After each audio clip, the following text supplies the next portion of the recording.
Bonjour à tous, bonjour à toutes.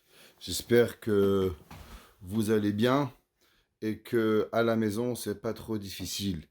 On m'a demandé comment on fait chez nous à la maison pour essayer d'avoir une vie normale avec les enfants à la maison.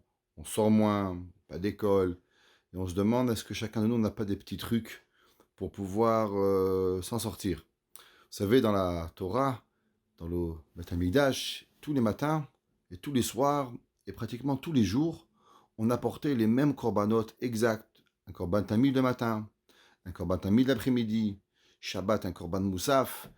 Et on se demande toujours la question pourquoi on faisait toujours pareil. Pourquoi il n'y avait pas, à part durant les fêtes, où il y avait des corbanotes qui étaient différents, on n'avait pas peut-être tous les dimanches un korban, tous les lundis un korban, et ainsi de suite. Pareil dans les yeshivot, si vous regardez, tous les matins, on a le même ordre. On arrive, on fait la tfila, après on fait la hachana du shiur, la préparation, après on a le shiur, après on a la chazara, après on a mincha, et ainsi de suite. Et je me suis dit que la vérité, ce qui dérange le plus et ce qui est le plus difficile chez une personne, c'est quand, malheureusement, on est un petit peu perdu et on ne sait pas trop où on va. Pareil chez les enfants, quand les enfants, ils se lèvent le matin, s'ils n'ont pas un seder hayom, alors malheureusement, ils nous prennent la tête, ils deviennent au-dessus de tout et on ne sait plus comment les gérer. Ce qui est important quand on est tous ensemble dans une maison, le papa, la maman, les enfants, les grands, les petits, avoir un seder hayom, un ordre très clair. Si c'est possible, de mettre sur le mur, par exemple, que tout le monde se lève à la même heure, que tout le monde se couche à la même heure, que tous les matins on fait la tfila ensemble, par exemple, de 8h30 à 9h30, zman tfila. Après, on fait un petit déjeuner tous ensemble. Après, on passe 2 heures à faire des petits devoirs ensemble. Après, on a des activités. Et d'avoir que chacun de nous, il se sente pas perdu chez lui à la maison. Que les enfants savent ce qu'ils ont à faire. Un jour, j'ai parlé avec un chef d'entreprise et il m'a dit quel est le rôle du chef d'entreprise, c'est de prévoir ce que ses employés vont faire.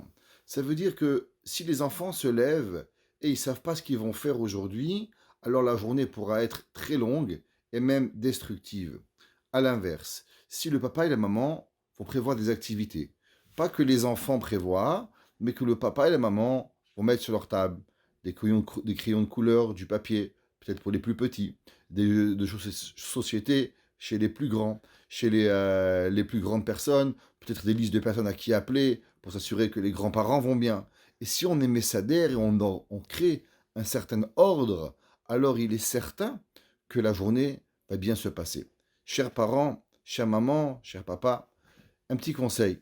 Essayez de ne pas ressentir que vous arrivez à bout.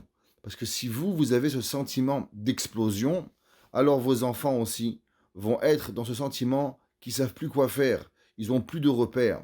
Si vous allez sentir que vous avez besoin de votre temps, par exemple, alors prévoyez-le. Appelez quelqu'un, un oncle, une tante, de venir garder les enfants à la maison. Prenez quelque temps, mais ne faites pas ressentir à vos enfants que vous êtes dans un mode d'explosion. Parce que ça, cette insécurité peut créer chez vos enfants malheureusement un inconfort qu'ils ne vont pas savoir gérer.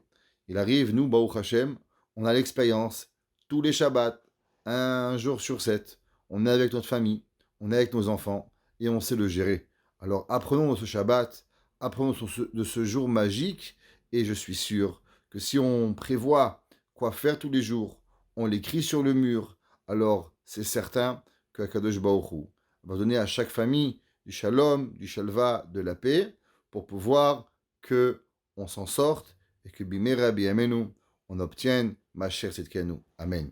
Les éditions Torah Box, c'est des dizaines et des dizaines de livres pour les petits comme les plus grands, sur tous les sujets de la vie juive et abordés de manière accessible à tous. Paracha, histoire pour les enfants, construction personnelle, couple, Shabbat, fête juive, biographie. Chaque mois, c'est 2 nouveaux livres édités, vendus au prix les moins chers du marché et livrés partout dans le monde. Il vous suffit de les commander sur le site Torah Box à tout moment, pour les offrir à votre communauté, à vos proches, ou pour renforcer vos connaissances avant les fêtes. Les éditions Torah Box, des livres sur mesure pour vous.